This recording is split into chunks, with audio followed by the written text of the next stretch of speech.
서울 광진구 코로나19 확진자로 인해 2차 감염이 발생하면서 지역사회 감염이 확산되는 것이 아니냐는 우려가 제기됐는데요.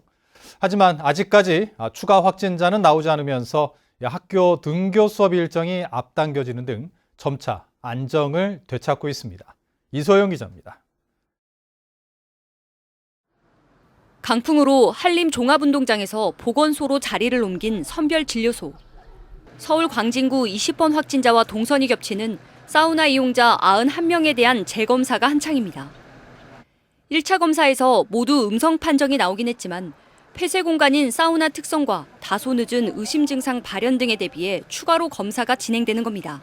하고 소리 내주세요. 하고 소리 내주세요. 지난 닷새 동안 코로나19 검체 검사를 받은 한림 주민은 1,524명. 이 가운데 1,471명이 음성 판정을 받았고 나머지 53명에 대한 검사 결과는 내일 오후 순차적으로 나올 예정입니다.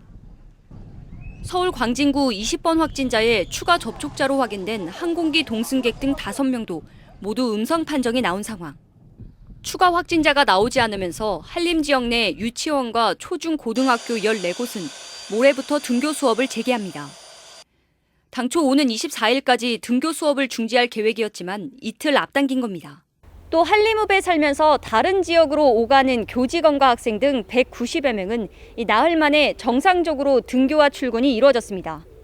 충분히 도의 방역당국과 그리고 교육부와의 협의를 거쳐서 22일부터 정상적으로 등교를 하게 됐음을 말씀드리고, 하지만 보육시설은 추이를 좀 더 살핀 뒤 운영 재개 여부가 결정될 전망입니다.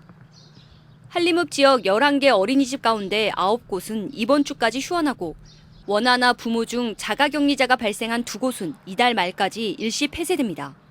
긴급 보육 말고 아예 임시 휴원을 하면 안 되냐고 계속 문의 오시는 부모님들도 계셨어요. 이게 지역 내 감염이다 보니까 또 한림초등학교에 다니는 애들이나 형제 원해가 있지 않을 거냐고. 제주도는 확진자와 동선이 겹치거나 확진자가 들른 장소를 방문한 주민을 대상으로 추가 접촉 여부를 재확인하고 의심 증상이 나타날 경우 즉시 보건소 등으로 신고해 줄 것을 당부했습니다. MBC 뉴스 이소연입니다.